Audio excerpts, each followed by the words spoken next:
everyone, my name is Fan. Today I want to introduce a Beijing snack named 柿饼. In English, we can call it the dried persimmon.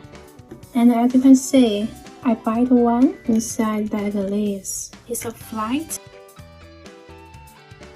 I don't know how to make it, but the taste is very good.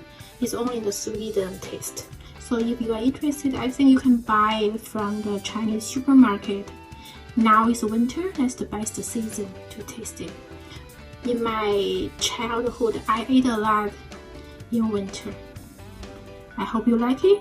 See you next time. Bye bye. 大家好，我是凡凡，今天给大家介绍一下我的一项小吃，叫柿子饼。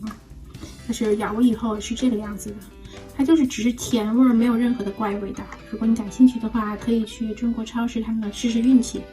现在冬天是最好的季节，如果你喜欢的话就试一下。我们下次再见，拜拜。